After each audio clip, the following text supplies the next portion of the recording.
inclusive já ministrei ele, não sei se é aqui, mas eu já ministrei ele em alguma igreja, e eu gostaria de trazer luz da direção do Espírito Santo sobre esta palavra.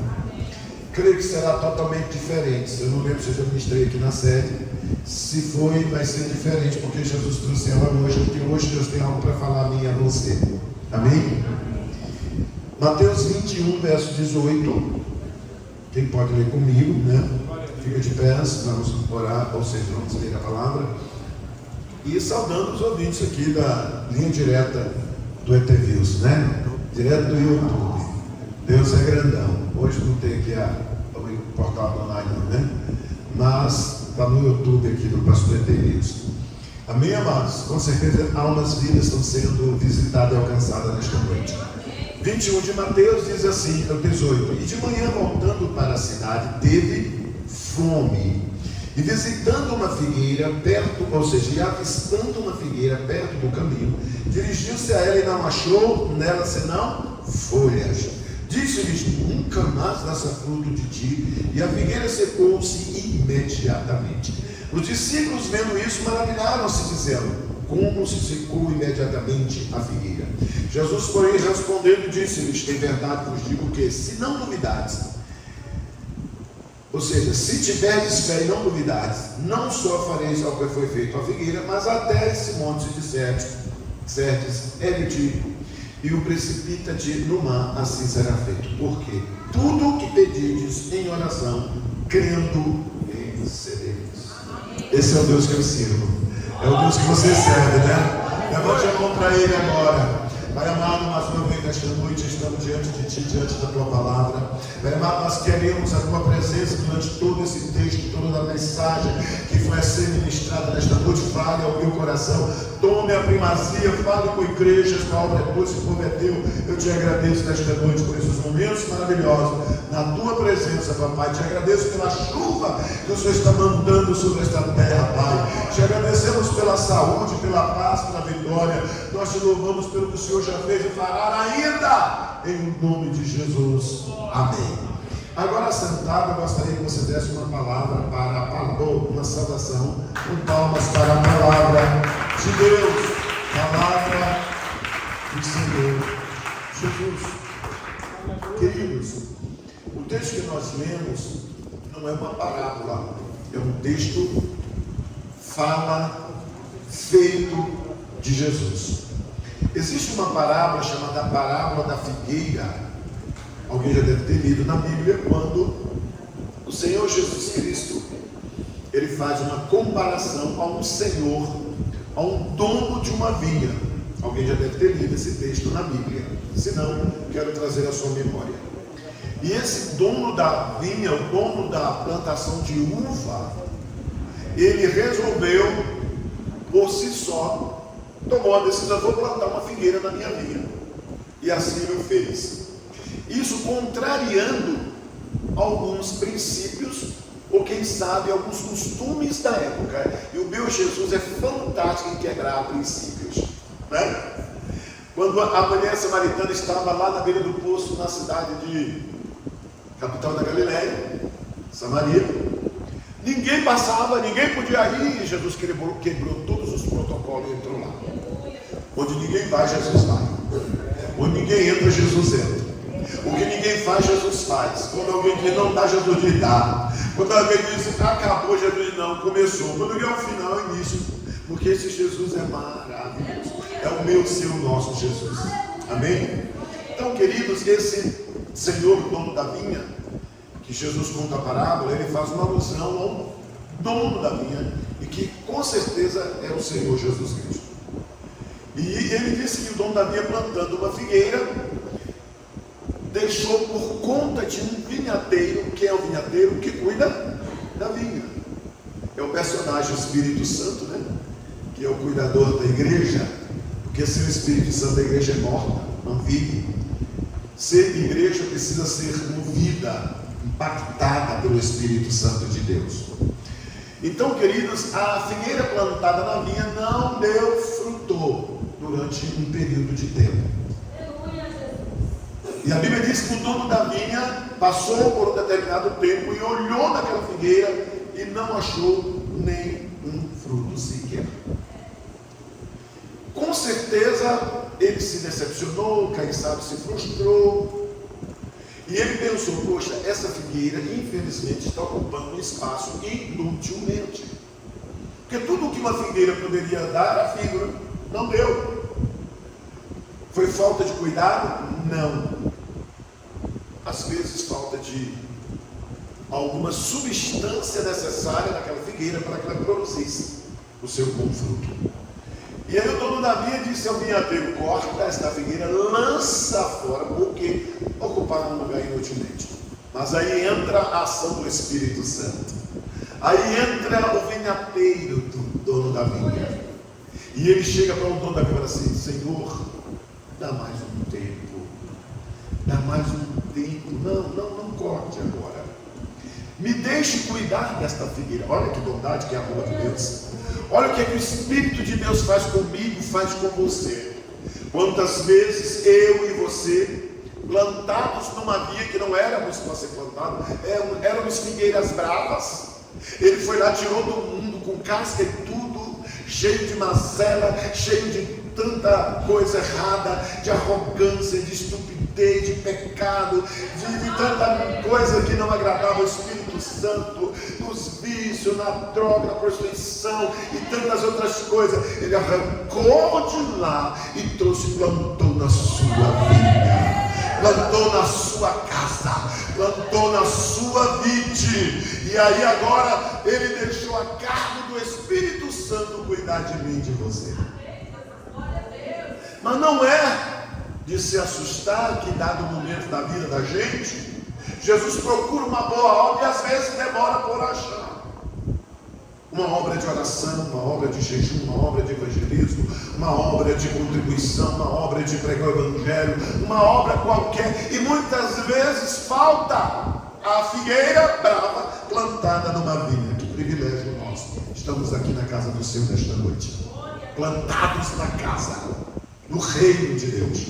Não éramos dignos disso. João escreveu no seu primeiro evangelho, no seu capítulo 1, quando disse que veio para os seus não receberam, mas todos quantos receberam, Deus deu o direito de ser chamado filhos de Deus. Olha que privilégio, né, amados? E nós fomos privilegiados pelo Senhor em ser plantado na sua vinha quando éramos figueiras bravas. Aí entra a ação do Espírito Santo na minha e na sua vida, quando muitas vezes entristecemos o coração de Deus, ou não? Quantas vezes nós entristecemos o coração de Deus? Às vezes por uma obra feita ou por não feita, por uma atitude que muitas vezes não vai, né? Não é uma obra que realmente agrada o coração. E nós sabemos disso, eu e você sabemos. Ninguém aqui é inocente, todos nós temos ação direta do Espírito Santo de Deus. E quando cometemos algo que não agrada o Espírito de Deus, o próprio Espírito de Deus fala comigo, fala com você. Alguém pode até não querer ouvir, mas que ele fala, fala. E Deus já falou com um crente hoje aqui nesta noite. O Espírito de Deus já falou com pessoas aqui nesta noite, já falou comigo, está falando com você nesta noite. Tenho certeza que alguém aqui também já está falando com o Senhor, com o Espírito Santo. Ou por que não dizer, todos nós estamos falando. E aí o vinhadeiro, cuidadoso, amoroso que é, diz assim, mestre, não faça isso. Me dá mais um tempo. Olha o tempo de Deus na minha e na sua vida. Eu diria que hoje aqui é tempo de Deus. É tempo de Deus. O vinhadeiro disse, dá mais um ano. Me dá mais um tempo para eu cuidar, para eu regar, para eu cavar, para eu estercar. Olha o que o Espírito de Deus faz na minha e na sua vida. Mesmo não achando frutos ainda em mim, você é digno. O Espírito Santo não nos abandona, não nos lança fora, não permite que sejamos cortados da presença nem da casa do Senhor. O próprio Senhor Jesus disse que o Espírito Santo de Deus, ele geme diante do Pai como gemidos inexprimíveis por mim e por você, chorando pelos meus e os seus delitos, e dizendo, Pai, perdoa. É o Espírito Santo que faz isso comigo e com você. E é por isso que eu estou hoje aqui, você está aqui nesta noite. Foi por isso que você veio. Você não veio aqui por acaso. O Espírito de Deus te impulsionou e disse hoje, vá à minha casa. E você veio. Aleluia!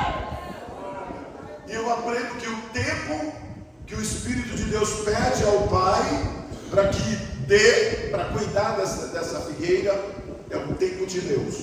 Um ano, o Espírito Santo, o vinhateiro pediu mais um ano, e um ano de Deus é dele. Não sabemos o quanto tempo ainda perdurará esse ano, como tempo para mim e para você, para dar fruto diante do Senhor. Isso é muito sério.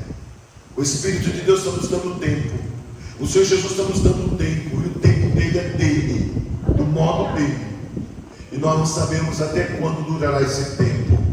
Dá-me um ano. A Bíblia diz que para o Senhor um ano é como um dia, como 1000 anos, 1000 anos como um dia. E esse ano está aí, à disposição minha e sua, a pelo menos dar fruto diante do Senhor. Porque senão, corre o perigo de voltar ao Senhor, cortar a figueira e lançar fora da sua vida. Aí eu volto aqui para a figueira, que Jesus agora está vendo literalmente. Isso aqui não é uma parábola, isso aqui é algo real. Jesus estava voltando de onde? Do monte. Porque Jesus, por costume, orava todos os dias. Precisava? Não. Mas me deu um exemplo. Temos orado todos os dias. Temos sido constantes na oração. Jesus fala de orar sem cessar. E nunca desfalecer. A Bíblia diz que quando Pedro estava na prisão, a igreja fazia oração por ele incessantemente. A igreja orava por Pedro. E Jesus visitou Pedro na cadeia pública. E Deus quer visitar pessoas através da minha e da sua oração. Deus precisa da minha e da sua oração para visitar pessoas. Porque tem pessoas que precisam do milagre e não sabem orar, ou não conseguem orar. E através da minha e da sua oração o Senhor vai entrar lá. Deus vai visitar a família, Deus vai visitar a casa, Deus vai visitar a cadeia pública, Deus vai visitar presídio, Deus vai visitar prostíbulo, Deus vai visitar UTI, Deus vai visitar através da minha e da sua oração. E milagres vão acontecer através de mim e de você aqui nesta noite. Portanto, ore. Não pare de orar, de buscar ao Senhor. Então, queridos, Jesus descia do monte, e eu acho interessante que era no monte onde Jesus travava as maiores batalhas. Sim, as maiores guerras que Jesus travou contra o diabo foi em oração. Você está orando? Ah, pastor, estou orando, parece que as coisas estão ficando ruim, vai ficar pior, viu? Já corre, pastor, vai. Porque é quando a guerra está travada que Deus está dizendo: eu estou contigo. Ah, pastor, está tudo mil maravilhas na minha vida, lá em casa está uma bênção, meu salário está no banco, meu carro está maravilhoso. Desconfie, tem um trem errado aí. Satanás está feliz com alguma coisa na tua vida. Misericórdia, clama o sangue. Vai para a oração, vai para o jejum, busca. O cão vai se levantar, vai, mas vai cair por terra. Lembra das maiores pelejas que Jesus teve? A Bíblia diz que Jesus estava no batismo, no Rio Jordão, batizado por João, cheio do Espírito Santo, ao ponto de ser arrebatado pelo Espírito, levado a um deserto, e lá foi jejuar e orar 40 dias e 40 noites. Quanto tempo? 40 dias e 40 noites. Mas no final dos 40 dias e 40 noites teve fome, e Jesus teve a maior afronta do diabo quando estava cheio do Espírito Santo. Então, crente cheio do Espírito Santo, se prepara, porque o diabo vai se levantar. Se prepara, que a luta vai ficar mais travada, mas a vitória vai ser total, final. Porque quando Jesus olha para o diabo e diz assim: vai de Satanás, porque está escrito: só o Senhor teu Deus adorará, e só Ele dará culto. O diabo fugiu, o diabo caiu por terra, o diabo fugiu da presença de Jesus. Está passando prova, irmão? Fique feliz. É porque Deus está se agradando de você. Irmão, não parece um trem assim contraditório? É antagônico. Como é que eu estou orando e estou passando prova? Só um crente salvo entende isso. Vai dizer isso para alguém que não conhece Jesus, ele vai dizer que ele está doido, está louco. Não é verdade? Está doido, está louco. Você pode ver que os maiores milagres que Deus fez na vida dos homens e das mulheres do passado foram os momentos mais difíceis da sua vida. Ana orou não sei quantos anos, chorou, se humilhou, foi lá que Deus deu um milagre na vida dela. E tantos outros, e tantas outras mulheres. Então, querido, Jesus venceu o diabo no monte, na oração, no jejum. É dessa forma que a igreja vai vencer. Ele vinha do monte com a igreja. Quem era a igreja? Os discípulos. Estavam juntos. Não só Jesus orava, como a igreja orava.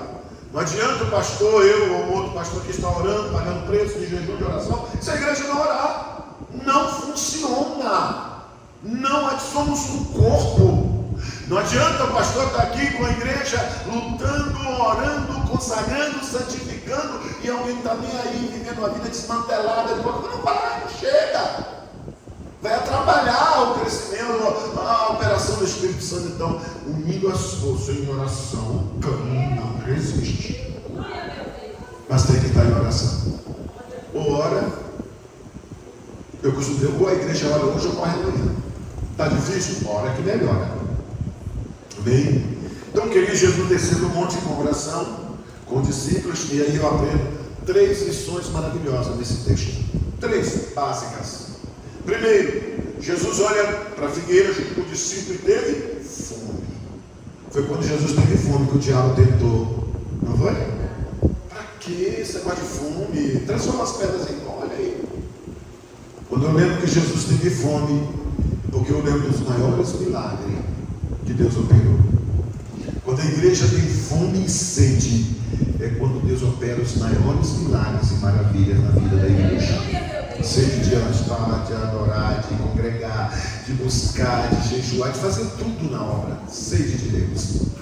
A Bíblia diz que Jesus estava junto com os discípulos e logo vindo a figueira era bonita, frondosa, cheia de folhas, e quando chegaram na figueira, acharam folhas. Tinha fruto? Não. A aparência às vezes não é a realidade da vida. Precisa ter realmente frutos para que tenhamos valores diante de Deus. A Bíblia diz que quando Jesus viu a figueira que não tinha frutos, disse: se não achamos fruto, Jesus usou uma palavra. Olha que palavra: nunca mais haja fruto em ti. Palavra, aprenda que a palavra é a autoridade de Deus na minha e na sua vida através da palavra. A palavra, o próprio Paulo disse que ela é mais penetrante do que a espada aguda de 2 gumes. Penetra até a divisão da alma, é a palavra. E Jesus nos dá essa autoridade na palavra. Olha o que ele disse: me é dado o poder no céu e na terra. E eu vos dou autoridade na palavra. E no meu nome vocês profetizam. Olha que autoridade. Profetiza. Tem muita gente profetizando por aí, querido, que amanhã vai ter um carro novo, vai ter uma casa bonita, vai ter um casamentão, e a irmãzinha do irmão, sangue de Jesus. Ah, vou na casa da irmã Maria ou do irmão João, porque Deus vai falar comigo. Será? Deus quer falar com ele naquele dia? Ou é ele que está querendo forçar Deus a falar com ele? Mas Deus me dá e te dá autoridade e poder na palavra. A igreja tem o segundo maior poder do mundo. É o da igreja. Peraí, o primeiro é de quem? De Jesus. Aleluia. Satanás tem poder, ele tem força, mas a igreja tem poder. Aleluia. A igreja tem autoridade na palavra. Olha o que o Senhor disse a Pedro: Pedro, tu és Pedro, sobre esta pedra eu edificarei minha igreja, e as portas do inferno não prevalecerão contra ela. Há poder, a autoridade de Deus na minha e na sua vida, na palavra, quando é Deus. Vos dou autoridade, no meu nome vocês falarão, profetizarão, falarão novas línguas, se tocar em coisa motivo não se falar dano algum. A autoridade da palavra, Jesus usa aqui a palavra. Nunca mais haja fruta de pá, a figueira secou. Não é isso que a Bíblia está ensinando, que eu amaldiçoe alguém e que alguém morra. Não é isso. Deus me dá e te dá autoridade na palavra para proferir coisas boas da parte de Deus, abençoar vidas, profetizar curas, milagre, libertação, salvação, transformação de vida, profetizar algo novo da parte de Deus. Eu creio nesse Deus das profecias, o Deus das revelações, o Deus das coisas grandes, ocultas e escondidas, que muitas vezes ninguém sabe, mas que o Senhor sabe. Lembra de Eliseu? Estava no sua recâmara. Eliseu estava lá na sua casa. O rei da Síria projetava, programava a emboscada contra Israel. O Espírito de Deus revelava ao profeta e dizia ao povo de Israel: não passe em tal lugar, porque o rei Senaqueribe quer pegar o povo de Deus. Esse é o Deus das revelações profundas e escondidas. Ele é vivo, está aqui, ele ainda tem o mesmo poder, e eu creio nas revelações. É Deus quem fala. Quando é Deus, a igreja sente. Quando é Deus, o povo entende. Quando é Deus, o Espírito Santo Deus confirma. Quando não é, não dá para engolir. Mas Deus fala. Deus ainda fala nesta terra. Deus ainda fala com esta igreja. Basta estar na presença, na posição, na autoridade da palavra. Jesus disse: nunca mais haverá fruto em ti. E não houve. A figueira, foram para a cidade, foram para o templo, Jesus operou muitas maravilhas. Quando ele volta com o discípulo, que susto, mestre! A figueira secou. Jesus estava dizendo: poder da palavra. O salmista disse assim: luz para os meus caminhos e lâmpada para os meus pés é a tua palavra de Deus. Como assim, pastor?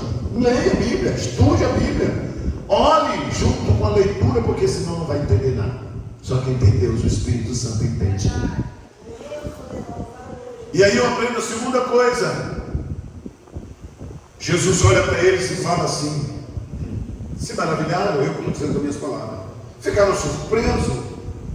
Ele disse: olha, a figueira secou, não foi? Foi. Ele falou assim: olha, eu digo uma coisa para vocês. Se você tiver fé e não duvidar, vocês farão. Talvez isso ou até maior do que isso. Porque até os montes vocês podem ordenar que se transportem, os montes se transportarão. Aí eu entendo que a fé é a única ferramenta, junto com a palavra, que abre as portas dos céus. A fé é o firme fundamento das coisas que se espera e a prova das coisas que não se vê. Você vê. A fé, querido, é uma ferramenta indispensável na vida das pessoas. Quando o apóstolo Tiago disse que sem fé é impossível agradar a Deus. Se alguém disser assim: eu tenho obras, e não tiver fé, é inútil. E se tiver fé e não tiver obra, também é inútil. Mas a fé é a ferramenta depois da palavra. Então, queridos, a segunda coisa que o Senhor Jesus quis ensinar para os discípulos depois da palavra é a questão da fé. Tem pessoas que vivem pela fé dos outros. Ah, Deus operou milagre na vida do irmão assim, isso foi. Aí fala: rapaz, que milagre maravilhoso Deus fez, Deus ainda vai fazer mais ainda. Fez na vida dele, pode fazer na sua. A gente não precisa viver dos milagres dos outros, não, irmão. Porque tem pessoas que vivem da fé dos outros. Se alguém não orar, ele não crê que o milagre acontece. Às vezes ora com um aqui, alguém orou, daqui a pouco ele sabe pedir a oração de outro. Ele está vivendo a fé das pessoas e não a dele. Eu creio no Deus que eu sirvo e creio que vocês creem também, que se você orar, independente de alguém pôr a mão na tua cabeça ou não, se você se curvar diante de Deus e abrir o céu, o milagre vai acontecer. É uma questão de fé. Você precisa ver o céu aberto. Ontem eu ouvi um testemunho de uma irmã ali em Belo Campo. Ela me contou rapidamente, assim, bem breve. Mas eu disse: eu vou testemunhar no teu testemunho, porque aumentou minha fé. Ela disse que ela tem uma filha jovem, solteira, crente, batizada, um bênção na obra de Deus na igreja. De repente essa jovem começou se esfriando na fé, não querendo mais congregar, uma guerra, uma batalha, uma luta. E ela disse: eu vou orar para que Deus levante a minha filha. E de repente ela tomou o maior susto da vida dela, um baita de um susto, quando ela disse que aquela moça disse que não ia mais na igreja, que não queria mais ser crente. Ela estava afastada, desviada, mas ela estava com um relacionamento com outra jovem de São Paulo. Ela, um baque, um susto. Ela falou: meu Deus, eu não aceito. Eu não criei filha para isso. Ela é tua serva. E a irmã disse que quando chegou o dia que ela disse que vou embora, vou sair da casa, e começou a pegar as coisas, ele foi lá e alugou um ponto. Essa moça veio de São Paulo para casa, ficar na casa dela, e ela disse: meu Deus, ela vai, mas ela vai voltar. E ela disse que quando a moça saiu, ela chorou todas as lágrimas que precisava chorar. Mas ela foi para o altar de Deus e disse: Deus, ela veio, ela vai voltar. Deus, eu vou orar. Olha, Deus, olha, meu Deus, que fé. Deus, eu creio no Senhor, e o Senhor, eu creio que o Senhor me ama. Porque se o Senhor me ama de verdade, e se o Senhor realmente é Deus que cuida dos miseráveis, eu vou pedir ao Senhor que coloque nojo no coração daquela moça pela minha filha. Nojo. 2 meses depois, a moça falou: mãe, eu vou voltar. Mãe, eu vou voltar. Voltou, filha. Vem, filha. Ainda bem que a senhora não comprou as coisas para mim, para ficar no meu apartamento.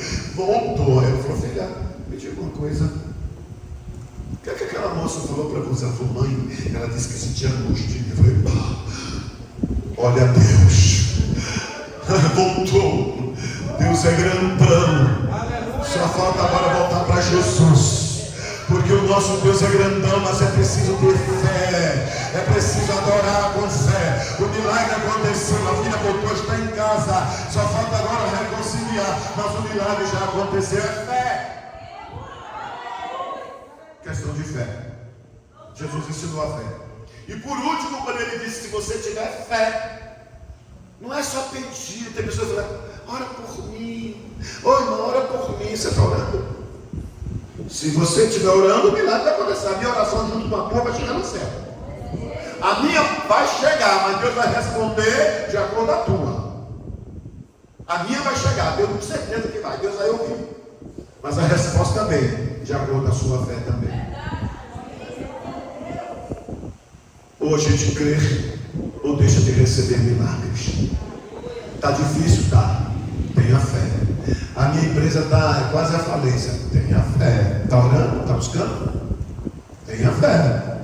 Né? Estou passando por uma prova. A doença está me apertando. Está apertando? Tem milagre. Tem milagre. Tenha fé. Tem milagre. Eu creio. Quem crê em milagre, levante a mão para o céu. Eu também creio. É por isso que eu estou levantando a minha. Tenha fé. E por fim, o Senhor ensina uma outra lição maravilhosa. Olha aqui para a gente concluir. Ele disse: olha, se você tiver fé, disser ao monte e tal, ele te precipita no mar, será feito. Mas tudo que pedirdes em oração. Que coisa boa. Tudo que pedir em oração, crendo, olha a fé, receberá. Tem que ter palavra, tem que ter fé e tem que ter oração. Deus pode mover o céu, usar quem ele quiser, até uma jumenta, como usou. Mas Deus pode usar para te abençoar. Eu sempre testemunho de algo vivencial. Alguém que sabe, um dia que eu estava no Bradesco, que pegaram e me demitiram, e eu sabia que eu ia voltar. Eu falei para o gerente: eu vou voltar, viu? Fazer o quê, né? 20 dias eu voltei. Mas eu falei: Deus falou que ia voltar.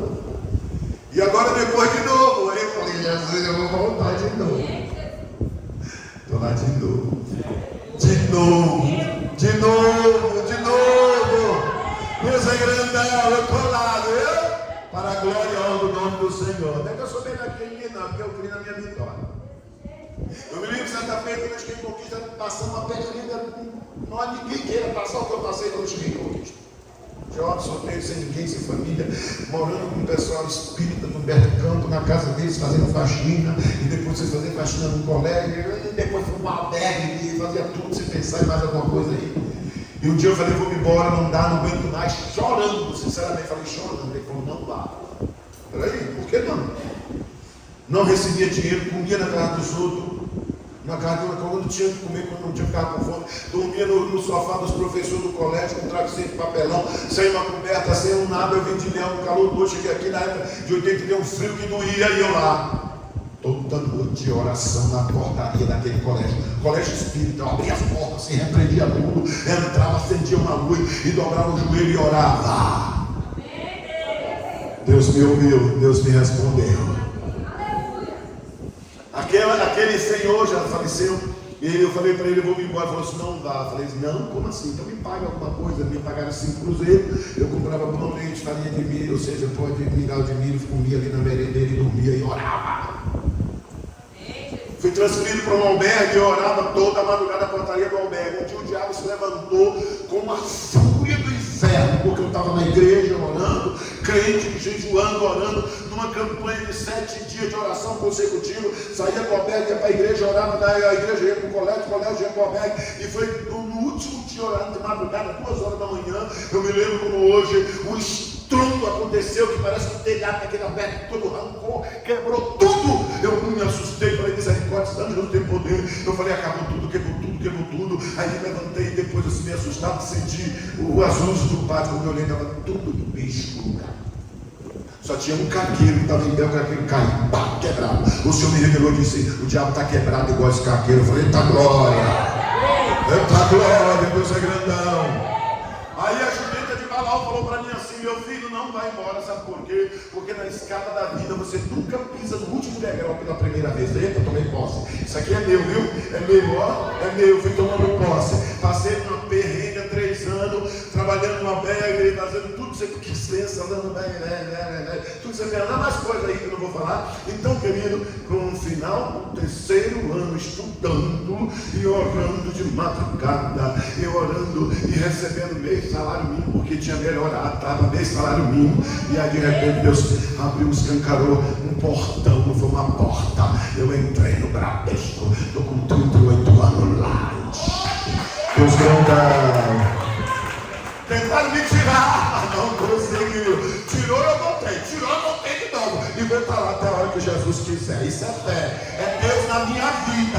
E é Deus na tua. Fará o que fez comigo na vida desses jovens que estão aqui, ó. Que aprendam com essa lição. Porque Deus tem algo maior e maior. Eu costumo dizer que Deus não fez coisas maiores ainda na minha vida e na sua vida. Porque eu e você ainda não estamos na posição que Deus quer. Porque na hora que você estiver na posição do céu, se prepara, porque o céu vai descer na tua vida em todas as áreas, na terra, porque Deus é grandão. Nós precisamos orar. Palavra, autoridade de Deus.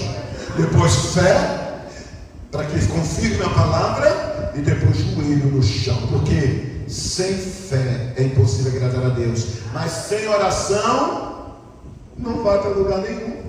A fé é motivada pela oração. A fé é o alimento que nos impulsiona a orar. Eu me lembro de uma viúva, a Bíblia diz isso, que tinha uma causa da justiça, que ninguém podia resolver, mas tinha um juiz inimigo, perverso, demoniado, não respeitava a Deus nem os homens, e a mulher estava lá todo dia batendo na porta, para cantar, minha causa. Aí o juiz falou para você, não ama a Deus, não respeita, mas vou fazer justiça para essa mulher, para que ela não vote no povo. Jesus disse, ouviste o que disse o injusto juiz? Se o ímpio faz isso, imagine o meu e o seu Deus não fará coisas maiores ainda aqueles que pedem, que buscam e que oram todos os dias e incessantemente. Aí o tema da parábola é o dever de orar. Quando? Orar? Sempre. O dever de orar sempre, sem nunca desfalecer. Não desfaleça. A prova está apertando, continue orando. A coisa está ficando brava, continue orando. A doença apareceu, continue orando. Tem milagre em andamento aqui nesta noite, para quem crê. Fica de pé, vamos adorar ao Senhor nesta noite, agradecendo a Ele pelo que Ele tem para fazer na minha e na sua vida. Mas você precisa ter intimidade com Deus, relacionamento com Deus.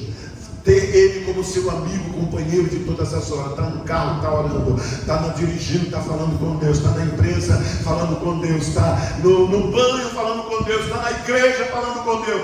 Deus está disposto, é o único que está 24 horas de plantão para me atender e te atender. Ele está aqui nesta noite. Adore ao Senhor. Oh, aleluia. Pai amado, vamos orar. Pai amado, mais uma vez, Senhor. Pode aplaudir se você quer, aplauda. Agora ore comigo, aleluia. Senhor Deus Pai de Jesus Cristo, mais uma vez nesta noite, nós pedimos graça, luz, sabedoria do Teu Espírito Santo sobre a vida da igreja. Pai amado, eu oro pela vida de cada irmão, de cada pessoa, de cada senhor, de cada senhora, cada Senhor representante aqui de uma família nesta noite, Pai. Repreenda todas as intenções do coração de Satanás, todo todos os projetos de Satanás está frustrado, porque essa igreja é tua, esse povo é teu. Continua transformando, libertando, salvando e preparando para o louvor da tua glória. Prepara a tua noiva, porque Senhor, nós sabemos que os dias são maus, mas estão abreviados, e a tua palavra diz que não fosse abreviado esses dias, nenhuma alma se salvaria. Senhor, salve o Brasil, salve o Brasil, salve o Brasil, salve a nação brasileira, salve o mundo, salve as nações, salve a alma nesta cidade. Em nome do Senhor Jesus, eu oro pelos pastores desta cidade, eu oro, Senhor, pelas igrejas desta cidade, Pai. Faça o teu nome glorioso e prepara para ti uma noiva linda, lavada, remida, santificada, em nome de Jesus. A igreja diz amém. Queridos, vamos encerrar. Quero agradecer a Deus pela vida e presença dos irmãos. Quero perguntar se alguém entre nós que ouviu a palavra e sabe como corre perigo. Se Jesus voltar hoje, você ainda não estiver na presença 100%, e você quer hoje reconciliar com o céu. Oh, aleluia. Você quer renovar sua aliança com o céu. Tem alguém para renovar a sua aliança com Deus, ter mais intimidade com Deus? Tem alguém para fazer isso? Renovar a sua aliança. Dê um sinal assim com a sua mão. Diga: eu quero. Vai valer a pena. Muitos não vão entender. O diabo vai dizer que não precisa. Muitas pessoas vão te dizer que é bobagem. Mas você sabe, você conhece e sabe que Jesus te ama muito. E por isso você precisa ter intimidade e relacionamento com Ele. E só através da renovação de aliança que você tem isso. Alguém hoje renova a sua aliança? Não? Então tá bom. Para cá, abaixo da bênção de Deus, quero dizer aos irmãos que terça-feira à tarde nós temos tarde da bênção. Tá? Vou fazer o possível para poder, se eu puder, voltar aqui. Eu creio que sim, porque eu vou pagar aposentado terça-feira, vai entrar 6 da manhã, 6h30 por aí. Devo sair mais cedo para vir aqui.